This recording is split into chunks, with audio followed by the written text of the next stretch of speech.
Olá pessoal, tudo bem? Hoje faremos nossa terceira aula de Química com o tema Substâncias Puras.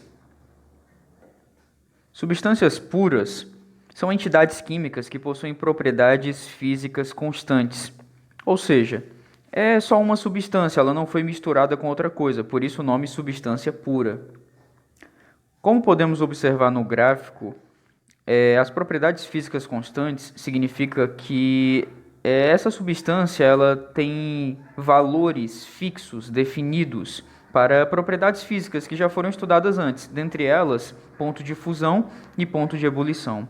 Podemos perceber isso no gráfico de transformação, de mudanças de estado físico, onde percebemos nesses patamares, nesse primeiro, o ponto de fusão, nesse segundo, o ponto de ebulição, com valores definidos, constantes, ou seja, uma linha reta com um valor exato, um valor fixo. Então, esse gráfico, com os dois patamares retos, representa uma substância pura, né? É um gráfico típico de substância pura. Como exemplo de substâncias puras, temos a famosa água, né, que tomamos todos os dias. Lembrando, se hidratem, viu? Temos o etanol, que é o álcool etílico, usado em combustíveis e bebidas. Temos o gás nitrogênio, o gás mais abundante da atmosfera terrestre. Dentre outros. Elemento químico. Pessoal, o conceito de elemento químico é o conjunto de átomos com o mesmo número atômico. Mas enfim, isso vai mexer com conceitos que a gente ainda vai aprender nas próximas aulas, tipo átomos e número atômico. O que significa isso? Para tentar resumir para vocês, o átomo ele é uma partícula, uma unidade básica que representa a matéria, que a gente já estudou antes. E o número atômico é como se fosse a identidade, representa a identidade desse átomo.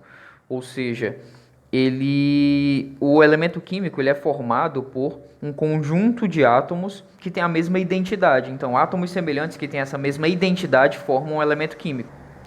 O elemento químico ele tem um nome que se originou do latim e que ele tem também um símbolo representado por letras maiúsculas. Sempre a inicial vai ser maiúscula no símbolo desse elemento químico. Se ele tiver um símbolo formado por duas ou mais letras, a primeira vai ser maiúscula e as próximas sempre serão letras minúsculas. Por exemplo, nós temos o H, que é o símbolo do elemento hidrogênio, que é o elemento mais abundante no universo. O He é o símbolo do elemento químico hélio, que é um gás nobre. O nitrogênio, não o gás nitrogênio, mas o elemento químico nitrogênio é representado pela letra N. E se eu colocar o Ne, veja que o N é maiúsculo e o E é minúsculo, é o neônio, também um gás nobre. O C é o símbolo do carbono. E se eu colocar o Cu, calma, esse é o símbolo do cobre. Substâncias simples e compostas. Agora que aprendemos sobre elementos químicos, vamos aprender a diferença de substâncias simples e substâncias compostas. Primeiro, substâncias simples. Substâncias simples são aquelas que são formadas por apenas um tipo de elemento químico. Ou seja, elas podem até ter uma quantidade de átomos maior do que um, mas elas vão ter apenas o mesmo tipo de elemento químico. Lembrando que você identificou o elemento químico pela letra maiúscula. Então, por exemplo, o H2, que é o gás hidrogênio, ele é formado apenas por átomos de hidrogênio, H. N2, que é o gás nitrogênio, ele é formado apenas por átomos de nitrogênio, que é o N. O3, que é o ozônio, é o gás ozônio, ele é formado apenas por átomos de O, oxigênio. Já as substâncias compostas são formadas por mais de um tipo de elemento químico, dois ou mais elementos químicos. Por exemplo, a água tem a fórmula química H2O, ou seja, tem dois tipos de elementos químicos. O H, que é o hidrogênio, e o O, que é o oxigênio. CO2, que é o famoso gás carbônico, ele é o dióxido de carbono, é formado por dois tipos de elementos químicos, carbono e oxigênio. Ácido sulfúrico, H2SO4, um ácido bastante corrosivo. Ele tem ele tem fórmula H2SO4, ou seja, ele tem três tipos de elementos químicos: o H, que é o hidrogênio, o S, que é o enxofre, e o O, que é o oxigênio. Dicromato de potássio, ele tem a fórmula K2CR2O7, é uma substância que é usada para bafômetros do tipo que mudam de cor quando a pessoa está alcoolizada. Alotropia. Alotropia significa que é uma propriedade que permite que substâncias simples sejam formadas a partir do mesmo elemento químico, ou seja, o mesmo elemento químico vai dar origem a substâncias simples diferentes. De maneira geral, podemos dizer que essas substâncias terão propriedades químicas semelhantes, mas propriedades físicas totalmente diferentes. Os elementos que têm as alotropias mais famosas são os seguintes: carbono.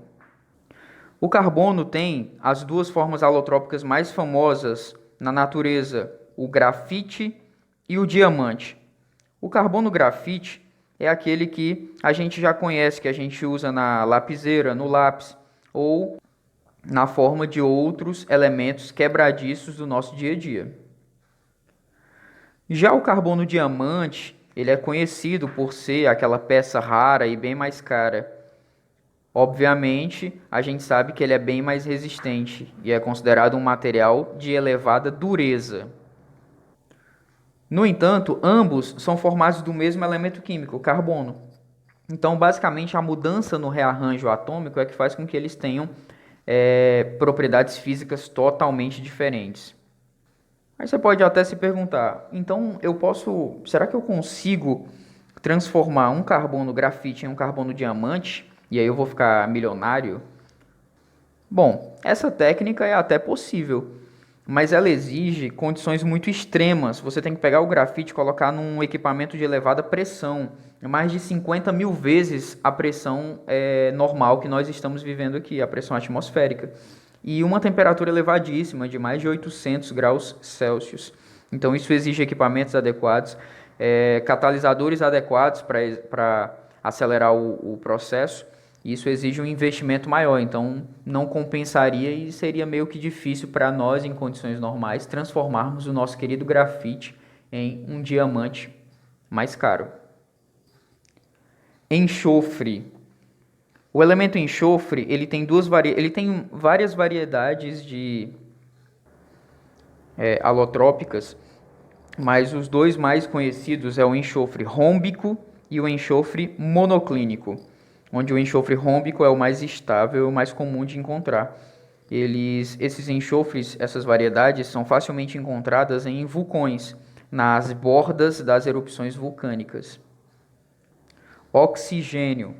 O oxigênio tem duas variedades básicas conhecidas, que é o O2, que são dois átomos de oxigênio, que é o famoso gás oxigênio, que é o que a gente respira, e o O3, que é o ozônio, que são três átomos de oxigênio, que é o gás famoso por formar aquela camada protetora na estratosfera que filtra a radiação ultravioleta do Sol. Fósforo. O fósforo também tem duas variedades alotrópicas conhecidas, o fósforo branco e o fósforo vermelho. O fósforo branco ele é bastante reativo e ele pode ser explosivo se ele entrar em contato com o oxigênio, com o ar, né? Ou seja, ele pode ser bastante reativo e perigoso. Por isso ele tem que ser guardado sempre dentro da água, para não explodir.